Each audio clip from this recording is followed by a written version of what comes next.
Hello there, this is Bethany. Nearly 2 years ago, my man, our daughter, and myself left our comfortable and established lifestyle in Ontario, Canada, for a life we always chatted about during morning coffee, fast-tracking our retirement plans, chasing our dreams, risking our future. In the race against old age, we purchased 7 unseen acres in the wilderness of Cape Breton Island in Nova Scotia. We downsized everything we owned, loaded up a trailer, our dog, 2 cats, an ATV, and hauled them to our new land. We knew for sure that our life was about to make a drastic change, but what we didn't know was that we were relocating to the most gorgeous place we'd ever seen. We took a chance and it was worth it. Join us as we navigate through our new RV lifestyle, new climate, new landscape, new wildlife, building a world we dreamed of in a place only seen in postcards from the ground up. Thanks for visiting and subscribe to my channel if you would enjoy the content of a 40-something gal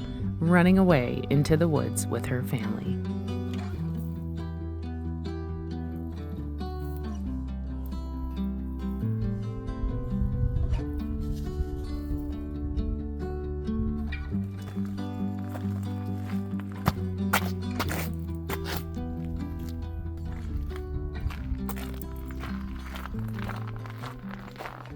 Well, folks, the week started off exactly as I had hoped for. Good weather, back into the swing of things. Still a little bit chilly, but a low pressure system creeping over in the coming days, bringing lay sweats and spring vibes as we head into the daylight saving time weekend. My work mornings have been generally the same. Wake up, coffee up, tidy up, get the family up, get them going and out the door, get the dog out for a pee and a stretch, check in on the cats, then spend quality time in my dog shop grooming dogs until about 1 or 2 in the afternoon. It's pretty simple, really. Or should I say, boring.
It has taken a couple of years to really get our heads around the routines around here, but I'd like to say we have our new world figured out to somewhat of a science now, I think. It's comforting, actually, because the hiatus of lifting our life from one province to another, leaving our family and friends behind, shedding our belongings down to the most minimal possible, going from every amenity there is to completely off-grid, living full-time RV life, it all has been the biggest challenge of our lives, but seriously the most rewarding. I cannot be more proud to be at this stage of just living versus surviving. So, I'm going to pause here to celebrate the first after supper walk of the year. Hooray for longer days creeping in. I love any and all strolls in my backyard, but evening strolls will always be my favorite, I think. It's just a nice way to finish the day. Every time I pass by the dog shop, I vividly visualize in my mind's eye the very first days arriving here. I remember the dog shop even being delivered so clearly.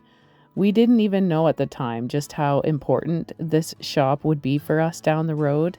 Not only a dog shop for me to work in, but also a pump house and also now our powerhouse. We cannot say we live off-grid anymore because we have evolved our land enough to be semi-off-grid, and boy, oh boy, I will never forget the day that our power was officially connected. While it should have been the happiest most celebrated day ever, it was actually clouded with a real big hurt for my mom. I needed her so bad that day, and I was still getting used to being away from my family, and it was a day that I realized empathy is still a rare characteristic.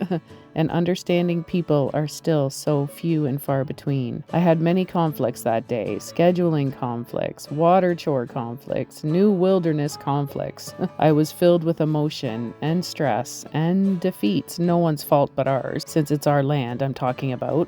But Nova Scotia Power had showed up unannounced at about 7 o'clock on a random morning to install our long-awaited poles and line. I was jumping for joy, still in my pajamas when they surprised me at our door, and I told them, awesome possum, good to go, without realizing I would be blocked in for several hours while they had their big trucks in our driveway. Anything I needed to do that day simply just had to wait, and all I could do was surrender to the situation. I wasn't about to tell them to stop, as this was a big operation, and I was so grateful they came.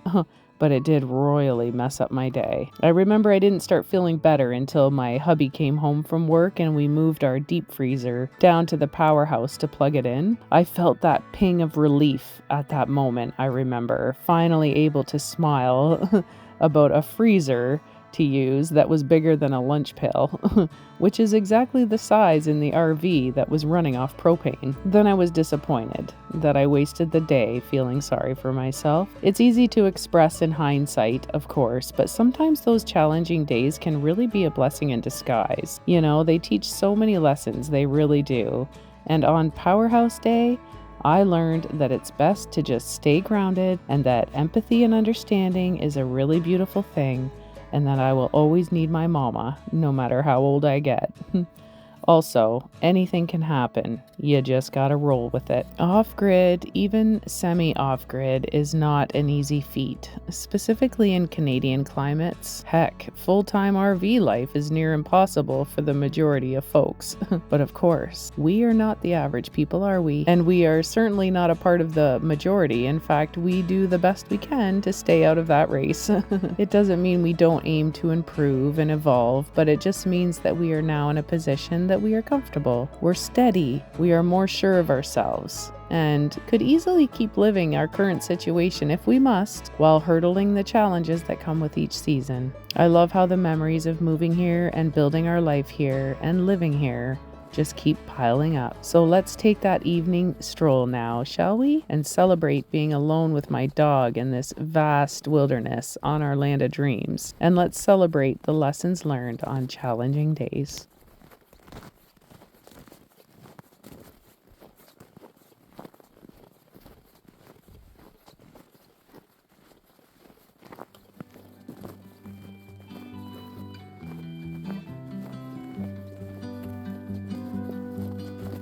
Clouds roll by, glittering. I never thought they would let me in. A fading light, a distant call. The devil will never be welcome here at all. The sky is gray, I guess that's what it takes to feel a little lonely, yes, I stay.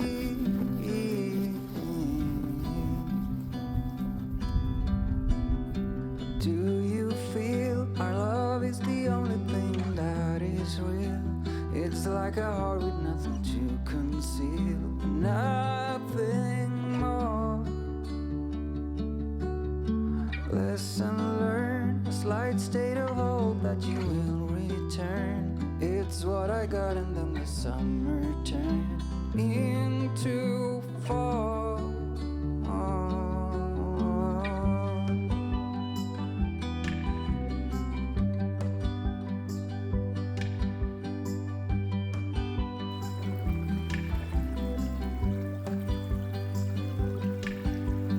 Waited here just for you.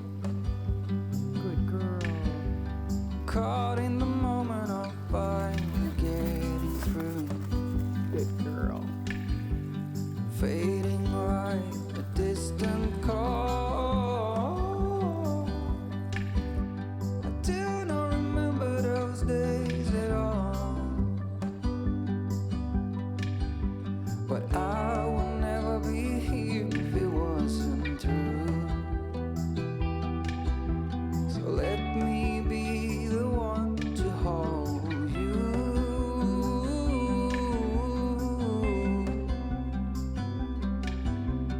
Do you feel our love is the only thing that is real? It's like a heart with nothing to conceal. Well, I didn't knock on wood, so it's my own fault, but by midweek, the momentum we had turned sideways. Our road was once again back to an ice rink, and my dog appointments were delayed again.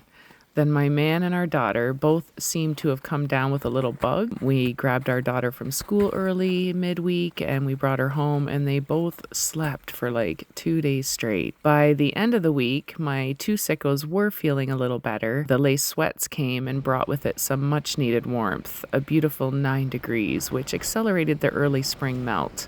I know this is false spring.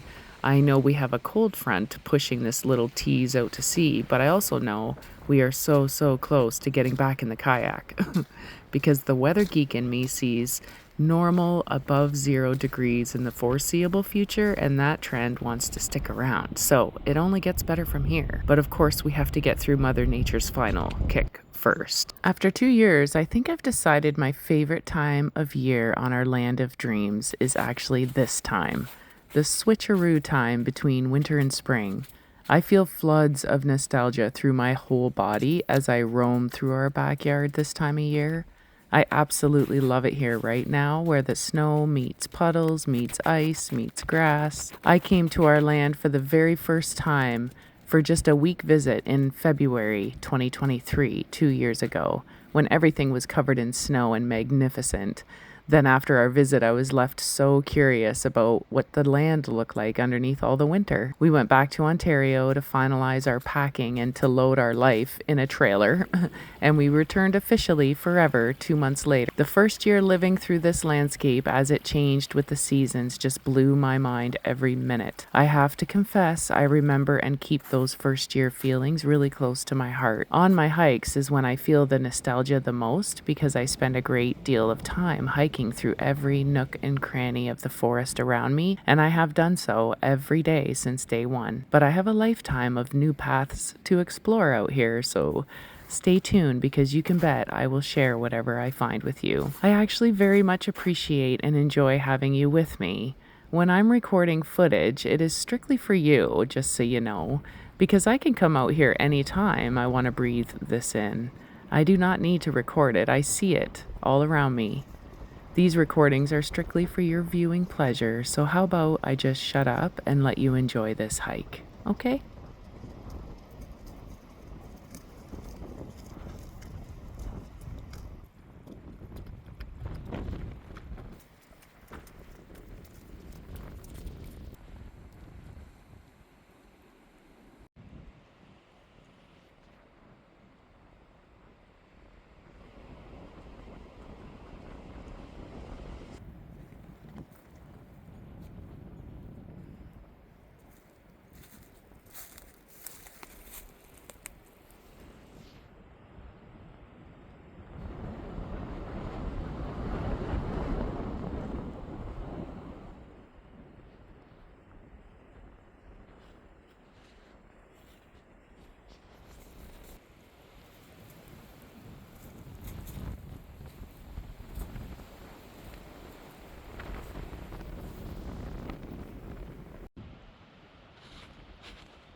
Might be too slippery.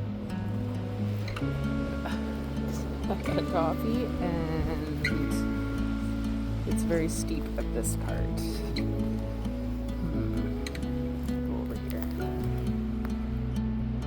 I might be able to get down there if I use all my hands. So I am going to put the phone down and I'll meet you down there. There's actually water running down the hill.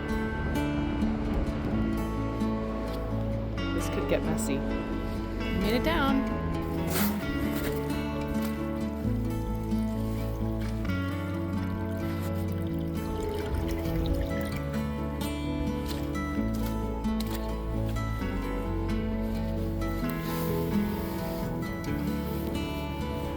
So you can see water is running all the way through here from over here. It comes all the way down in.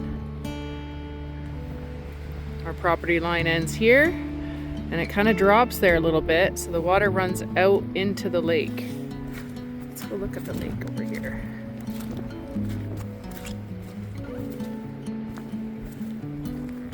Wow.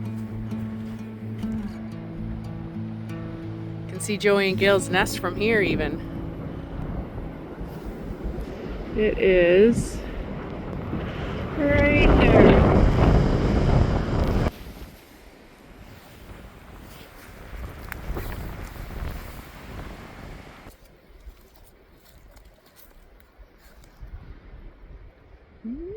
It's melting.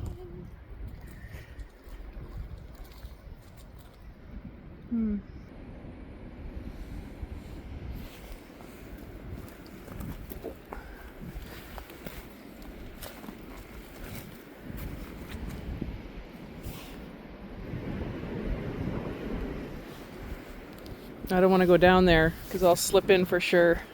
Well, maybe not. Will I or won't I? Kind of want to. I don't want to slip in, I mean, I kind of want to go down here. Oh, I'll hold this. Woo-wee.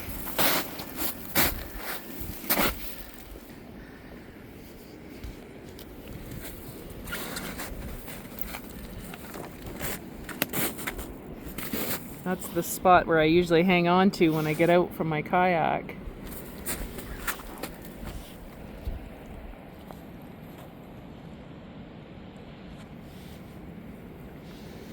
That's just one big giant sheet of ice out there. Isn't that something? Whoa!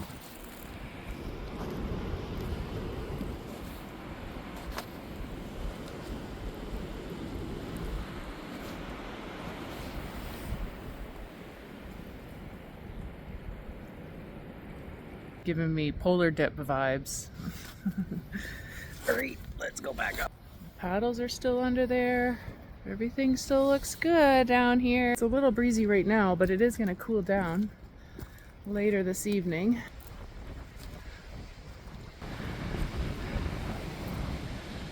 We have done a lot of cleanup. It doesn't look like it, but we have.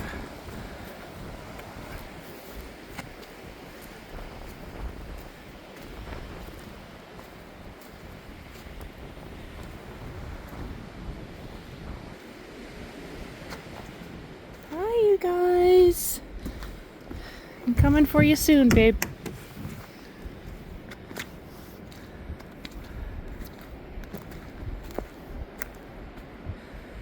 So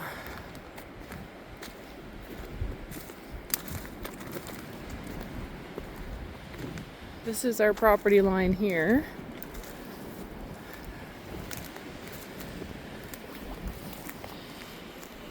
You can see the water coming in. It kind of runs off here, comes down in there, and this actually this part here, it kind of leads you to our road on the other side. So all this kind of runs down from all the mountains. A little bit runs down in here and goes all the way through there. You can see it. Ends up in the lake. When we first got here, I made this bridge when I first started working down here. I made this bridge just like in a jiffy, you know. I just like threw it together really quick because I wanted to get some of this cleaned up. And that was like month 1, and it is still intact. It is still the best bridge ever, but it looks like it could make it bigger. Although it is early spring, it doesn't always run this much. So we really do want to make like a sideways path, you know, so it's not so steep and it can take you up to the back end of the bunkie there. And then it can just bring you down to this section and across. Fun little bridge. Still working its magic. But look, it gets soppy all the way out to here, but I think if we were to clean all this up, it would like, we could direct the water in a more like river flow. Right now it's just kind of getting around everything. And it's getting really wet over here too. I know I've said it before, but I'm going to say it again. I will be pitching a tent down here this summer for sure. I have not camped out overnight down here in its time. It's very beautiful down here.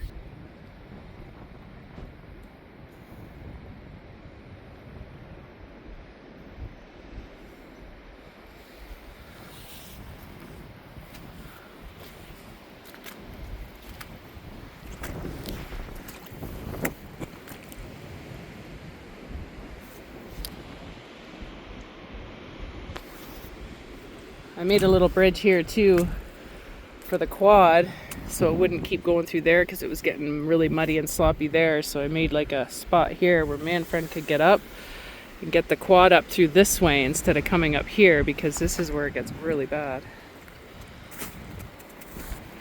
It's covered in snow at the moment, but this is the bad spot. It's really steep there. If I tried to walk in there, there's probably a couple feet of snow still in that spot.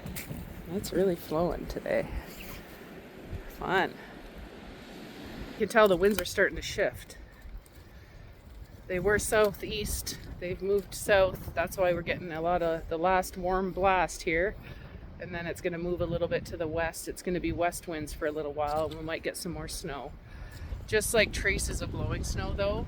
I don't think it'll be something that really sticks too hard. After a couple days they move from the west and they start coming in from the north a bit. That's why it's gonna get cold, and then everything kind of seems to be going back on spring track. Yeah, springtime. Well, I'm glad I came down here. This is nice. I'm gonna have my coffee now, I think.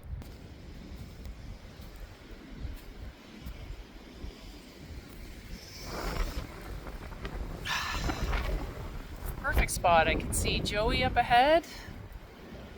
Wow, you can see the mountain. It's neat.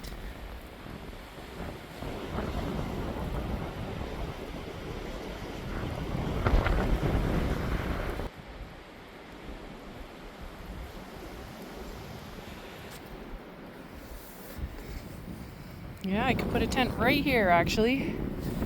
Right here. That'd be lovely. I thought about putting a tent right on the dock out on the water. Just kind of like tie it to it and then sleep kind of on the water, you know? That'd be kind of cool, like a boathouse. So many places to camp. Squirrel Mountain, the mountain behind our house, the sanctuary all the time, lakefront. Yeah. So many places to camp out. I'm going to do some eye overlanding too this year. There's 2 spots that I've got picked out, and I'm going to let it be a surprise. And they're very close. I can get there. If I wanted to, I could walk there. There's a hint.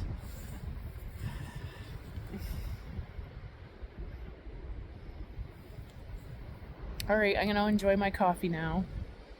Thanks for watching today's video. Thanks for hanging out with me. I hope it was boring enough for you. Love you. I'll see you soon. Ciao for now.